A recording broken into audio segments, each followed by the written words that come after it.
But until then, I got 2 more calls here on the line, folks, and I want to get to both of you guys, and I think that'll be it for calls tonight. So both of you guys just stay on the line here, and I want to get first. Let's go to Nathan in Texas. Hey, Nathan, what's going on? Hi. Just one second. I wasn't prepared to get on the phone. Oh, that's all right. Hi. I kind of sneak up on people sometimes. I try to give them some warning. I'm trying to do better about that, but I realize they're not totally ready. So. Oh, that's all right. So I actually had a kind of mix of just a question and just kind of thinking about how religion works with the brain. I suffer from a schizo-effective disorder that's basically, at certain points of the day, I completely go irrational. And one of the things about it is that, like, at those points, I will believe, like, any conspiracy theory that's available for me. You give, like, one coincidence and I'm already all on it. And it kind of made me think, because before I had this disorder, I was never religious. But after the disorder, I started becoming more spiritual and trying to figure out, like, answers on a spiritual level. And it made me fall more into, like, the Christian side of the conspiracies. And it made me think if, like, there's a connection between that type of irrational thinking with the part of my brain, and the same with how just religion works. And just kind of believing in, like, whatever you're told, even though, you know, they could be the farthest conspiracy theories and stuff. From what I understand about anthropology, I think that the research that I've seen is the reasons why we might come to a lot of these conclusions, and including conspiracy theories, is because we're naturally pattern-seeking people. We're pattern-seeking animals, and we want to recognize the patterns that could potentially harm us. We want to see if there's a rustle in the grass, maybe that's a lion that could come and get us. You know, we don't want that to happen, and so by extension, when we see kind of weird signs that are off, like, we suddenly become, some of us can be paranoid and not trust the situation that we're in. And so I don't know if that's what's going on with you. Again, I'm not an expert on any kind of mental health stuff, but that's something that I've read some stuff on, and to me that makes a lot of sense as to why people would do that. And that includes religion as well. In some aspects, I think you can make the case for it for certain religious beliefs, certainly not all, because I think there's a lot of people today that believe for philosophical reasons and or personal experience of some kind, you know, whatever. But there's also some that, like, say that they found the Holy Spirit because they felt emotional in this moment when they were, and that's actually, you know.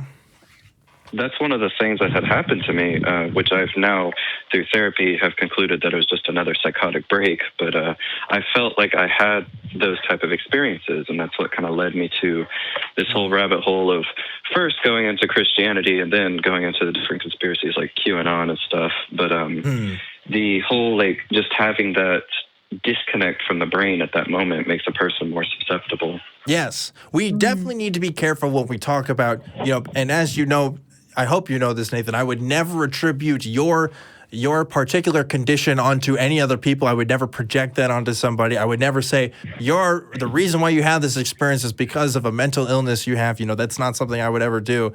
But it can serve as an explanation for some people's experiences. And I think that's something that we have to be real and honest with, and be very careful when we talk with people about this, because that's a very sensitive thing. It's a very personal thing, and I wouldn't want to make anybody feel like they were duped or excluded from any kind of reality that I might have.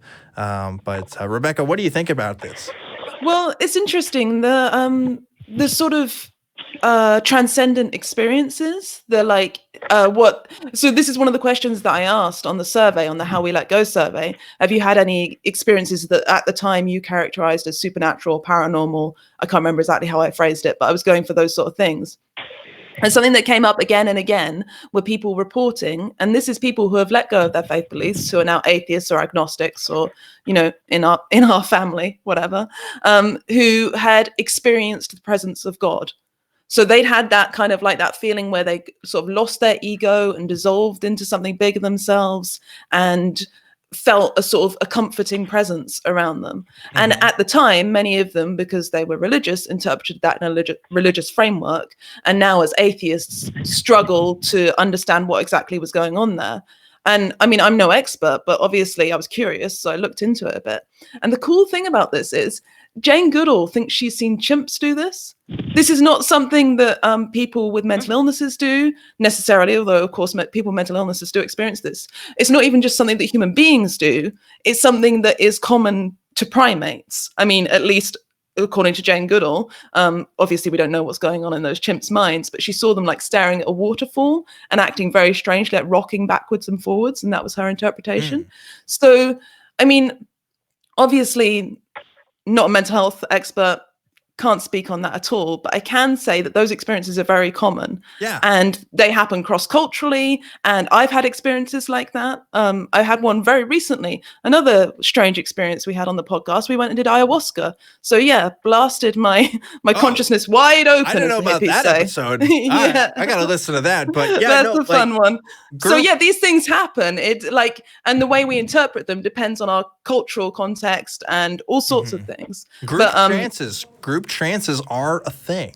And it's interesting to look into a lot of that stuff. Like, it doesn't matter if you're a Christian, doesn't matter if you're an atheist, whatever. Like, you can experience that stuff. I remember when I was younger and I went to a hypnotist who tried to do some stuff on me. And I was really young. I don't remember all the extent of it, but I think he did get me to kind of do some things here and there. But it was just suggestibility. It was just like, you know, these kind of mental tricks that you can kind of do with people. And as someone who has worked on the other side of this stuff in terms of the Christian world, there are certain things that people will do to induce certain conditions to make that happen. If you're in a worship service, they're going to change, they're going to lower the lights, and they're going to start talking like this, and they're going to make some sort of deal out of this, and then the music starts playing. If you ever watch Alex Jones's show on InfoWars, you know, like he's making some point, and then somebody's going to turn the music on, and then it's going to make this big old point about the globalists and the deep state, you know, like that. There's like these little triggers in people's minds that make them more susceptible to the information based on, you know, certain persuasion techniques. So yeah, you're definitely. Well, that was one. That was one thing I've learned too, is that a lot of the like previous conspiracy theories are just some of the information that I've learned. You know, once I kind of snap out of it and I'll go back and actually try to like decipher what I went through, it will be like some of the information will just kind of be skewed or just not right there. And like just, you know, your cognitive dissonance, or at least mine, which has to kind of kick in and just be like, oh, it made sense there just because the attitude and the whole area that you're in, because it really just depends on like, you know, if it's light or dark outside sometimes. Yeah.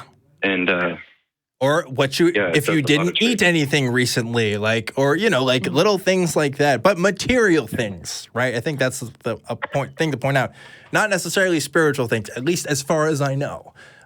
So anyway, I'm glad, Nathan, that you're able to kind of figure things out for yourself, and thank you for sharing your experiences with us on this program. And I hope you continue to, you know, find the treatment that you need and get the help that you need for yourself. But it sounds like you're doing pretty well right now. Yeah, at the moment. Well, good. Well, thanks again, Nathan, for calling in. And if you have any updates on your experience or other thoughts you have, I'd love to hear it. So please feel free to call in anytime or email the show. It's truth@atheist-community.org for you guys out there who are interested in emailing the show about inquiries or just general stuff. I look at everything that gets sent in